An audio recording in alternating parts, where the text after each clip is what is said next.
It feels good to be back. After finishing mining and smithing in the last video, I need to start on the next big grind. And that is 120 archaeology. Not gonna lie, I missed this skill. Getting 99 was so fun a few months ago, and I really do need to knock out the 120. Gives me a whole host of benefits. So that's why I'm here at the Orthon dig site. We're at the level 99 excavation spot. I think I'm gonna just do Orthon for a while. Maybe until like 107, we'll see. But this is actually kind of relevant because the main goal of this video is to go get the two scaling offhands, the Orthon Furnace Core and the Artificer's Measure. Both of them requiring 99 smithing. Knocked that out last time. Both also requiring 102 archaeology. You need to get artifacts. And the measure also requires 99 crafting, which I do have. So perfect timing to start on the archaeology. It would be nice to get the 3 levels here. It would make getting the artifacts easier. Of course, I could boost. It's not that big of a deal. But even if I can get to like 100, that would make the process quicker. Now, these offhands aren't something that takes 2 minutes to make. They are an absolute doozy. This is the laundry list of items that you need to make either one. Some are easy, some are annoying, and some require some special things to get. First and foremost, I'm going to focus on the Draconic Energy for the Furnace Core, because that is probably the most challenging to obtain. The way to get these is at Elite Dungeons 2, the Dragonkin Laboratory, and I think it'd be fun to do one full ED2 run, and that should get me the energy that I need. But there's a few things I want to do first. Enter the Curse of the Blackstone quest. Doesn't have that many requirements, but it's actually a very long quest. And the reason I want to knock this out is it gives a lot of benefits for Elite Dungeons in the future. If I'm going to go do a run of ED2, I definitely want to have this done. But first, I'll take any chance I get to do questing if there's a relevant reason. And there's a suggested requirement for doing the Pirate series. I really don't see myself ever needing to do this series, really, so maybe outside of like Master Clues. So I thought it'd be kind of fun to knock them out. It's a suggested requirement. I don't have to do it, but I thought, may as well. I'm in the questing mood. So we're going to start there and then go and complete Curse of the Blackstone. All right, let's see how difficult this chump is going to be. Okay, he looks kind of sick now. What the heck? What's not cool is how easy that was. I didn't even move. I took 800 damage. Why even graphically update him if he just gets annihilated? That is Great Brain Robbery complete. I'm a magician. I am running in water right now. Rocking out complete. Let me tell you, I think, honestly, the last time I did this quest was like, maybe when it came out or something. Because I don't remember like any of this. And it was just straight awful. I never want to do this again. Oh my god, look at me walk. Why can't we have this as our character normally? Make the game way better. Come on, one more. Shoot, please. Oh my god. Got him. I am the Pirate King. I will say, I don't remember anything about this quest, but I do have a lot of nostalgia for the Rumjin with the Rumpup crabs. I used to camp there back in 2010. For the Brackish Blade. It used to be like over a mil, and that's where I made all of my early money. Man, I would come back from school, I would just camp there all day. Anywho, finally, after all that garbanzo beans, we're on to Pieces of Hate. At least this is something I've never done. This came out 2018. So, this will be brand new to me. Hoping it's good. It returns! My favorite character in RuneScape. No, that can't be it. What? Dude, that was so easy. He hit me one time. So we get 50k XP in Agility, Construction, Firemaking, and Thieving. We get 5 Black Pearls. And a bunch of other stuff. So the Black Pearls are bonus XP, so we're just going to pop those into Herblore. Of course. Yep, 127,000 Herblore. Can't argue with that. 88 agility. You love to see it. Triple digits, baby. 100 archaeology. It's time to take on the Curse of the Blackstone quest. It doesn't say here in the requirements, but you actually do have to have one completion of each of the elite dungeons. Thankfully, there is a story mode version of each of them, which drastically makes it easier. I think it's like 90% less damage taken. So we're going to do that for each of the 3 elite dungeons. finish the quest, and then I'll be able to take on the normal Elite Dungeon 2. It's the boy. Easy. Done and dusted. Yeah, this was really quick, because I already, just did the dungeons, so could just skip those parts. But yeah, there you go. 10% damage reduction at all of the Elite Dungeons. That's going to be amazing for when I take on the Dragonkin Laboratory in a bit.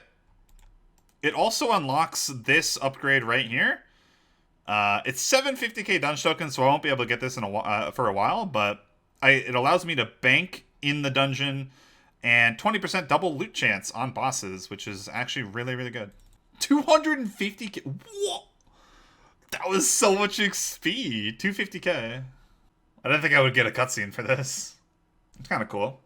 Right, after the Curse of the Black Stone quest, you can get a key that opens a door in the Elite Dungeons 1, and then it gives you a secret entrance to this area over here. I don't really know what purpose this place serves, but there is a secret loot I can grab. Golden key. It's an achievement, and I get 2 scrimshaws, superior scrimshaws that you would normally get from ports, and then a ports resource pack. Bones, chi, which is really good, I need that, and plate. Oh, I thought it'd be more than that. It's literally only 1.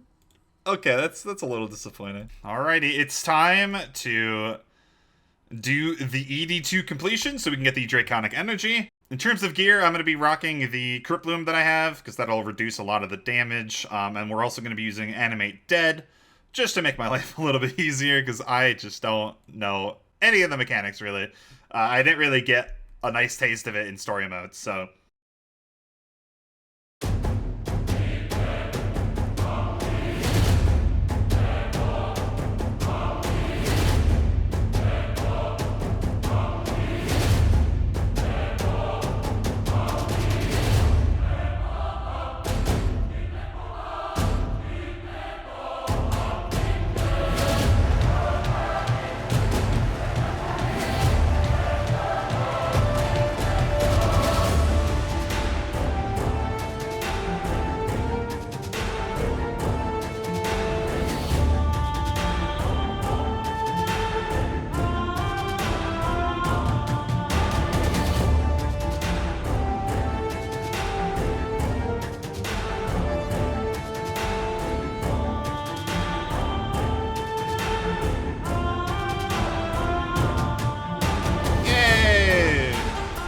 Got 8 energy. There we go. That's all I needed.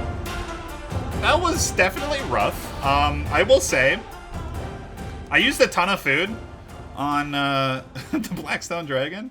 I think I was struggling the most on Astalarn, the first boss, because I just didn't understand the rain. I didn't know I was getting hit by it for the whole fight. Varric Lith was literally a meme. Absolute joke of a boss. And the Blackstone Dragon, I didn't really do well until the final phase. I feel like the last 250k I did pretty well. A very cool thing about getting 1 completion anyway is I am able to now teleport to the Dragonkin Laboratory through War's Retreat, which is just super convenient. It's also not even bad for back Riminal runs, because there's a tree right there. But yeah, this is the chest from 1 kill. Pretty decent. Like I said, I only need 4 energy, but we're going to take it. We'll just leave the rest in there for whenever I come back to EDs, I guess. So yeah, that is the hardest part about getting the offhands, I'd say, is the getting the energy. Now we just need to get all the fucking other dumb shit. First, we're going to start with the Terramin Incense sticks, so we actually have to get Imptious Ashes as one of the ingredients. This is definitely going to be one of the longer items I need. I need to get 400 of these ashes, so yeah, Pyrofiends should be fairly quick, I guess. But I want to die all the same. Oh my god, the 200, it's done. Mystic Cloth, get. Holy moly, mom's cannoli. I did not expect this to be the worst one yet. 1100 extra fine sand. To get this, you have to break down sandstone, which I've just been sitting here for hours, because it's not a 100% chance. You literally can cut 1 million and not get a single one. Oh my lord.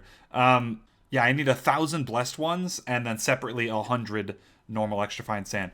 I think to bless it, I just bring it to any altar. There's no way. It does it one at a time? No! No! I can't believe it. I'm already here, back again at the Artist's Workshop. But I have to, because I have to get these glorious bars for the offhands. And boy, I knew I had to make these in the future, like for masterwork and stuff, but I didn't really know exactly how they worked. But this is just a tiny taste of it, and oh my, I am not excited for the future. To give a quick rundown, to make just a single one of these glorious bars, I first have to make concentrated alloy bars, which takes one of each normal bar, as you can see. Got to make 50 of them, turn it into an immaculate alloy bar, and then I bring that here to an anvil, and I smash it with a hammer repeatedly to fold it 1,000 times. And that finally makes a glorious bar, which isn't even the end. To like make masterwork, I have to turn these glorious bars into masterwork plates and do even more work from there. Anyway, as for the offhands, yeah, I do need 3 of these glorious bars because I turned one of them into a Silveral chain, which should be under silver. Yep, right here. It's a glorious bar, silver bar, and a mithril. So let's make that. That makes the measure. And then the other 2 for the furnace core, I have to turn these into curved masterwork plates, which just means I have to do a little bit more smithing work. The smithing is done, and I went and got all the artifacts I need. And most of them I had to boost because they were level 101 or 102 archaeology. Thank you, archaeology potions. You're a lifesaver. But I'm done now. I have every single item needed. The first of the 2 offhands we're going to make is the Artificer's Measure. Right here. Oh, I actually have to boost to make it too. Oh, there we go. 10,000 crafting XP. Okay. Now again, it is a skilling offhand. As you can see, I wear it in the offhand slot. So that means you can combine it with the tool of choice. Now this is the offhand for crafting and construction. And you can already see it is very complicated. There are so many effects to this item. So I'm going to talk about the ones that really matter to me. While glass blowing and crafting urns, you have a 5% chance to create a duplicate product. That doesn't sound like much, but that works for flasks. And you can see that I have nearly 6,000 crystal and 7,500 normal sandstone ready to go. I've actually been holding on to these for months now for this item, so we get the most out of it. And again, it doesn't sound like much, 5%, whatever, but this is a time-gated daily thing you gotta do. You know, I'm not gonna need to do as much, so I'll take it. And then it also has a really nice bonus for Croesus. When building the statue over there, it has a chance of speeding up your progress, which makes building the statue significantly faster and makes Croesus a lot more lax, even more than it already is. Yeah, obviously there is a lot more effects to this thing, but that's the 2 effects I really, really care for. So let's go and make the other skilling offhand. There we go. The Orthon Furnace Core. This one is fire making and smithing. Firstly, superheat form does not require any prayer points at all, no matter what. Throughout the entire 99 smithing grind last video, I was using this curse because it makes smelting faster and it makes the actual smithing part significantly more AFK. It just was really annoying because I had to restore my prayer every so often, and that just was just not fun. So just having this on makes it so I can kind of just forget about the superheat form prayer and still have the effect. Just like the measure, it also has another effect over at Croesus. And basically there's like this sticky fungus over there that I need to burn away, and this will make it so I can get rid of it in a single tick immediately. Throughout my entire 500 kills so far, I've been using logs, which means they get consumed and it takes significantly longer. I think it's like 6 ticks. So just having this item on me makes Croesus so much simpler. Yeah, this is the reason I went and got these items. Of course, they have so many other effects that'll benefit me, like I mentioned, but I really do want to get back to the Croesus. And another cool thing is, because it's an offhand, they made it work with bladed dive. So I don't need a bladed dive switch, which again is just super nice for the sus. With that, the smithing adventure comes to a close. going forward, I'm going to be returning to my PVM goals, at least for a while, and work on the archaeology in the background when I need some AFK. So I'm really excited to finally get back into non-skilling content after however many weeks of mining, schmithing, and all that jazz. Drop a like and leave a comment if you enjoyed the video. It really does help. If you haven't yet, check out the live stream over on Twitch. Link is in the description. Either way, I'll see you in the next episode. Have a good day.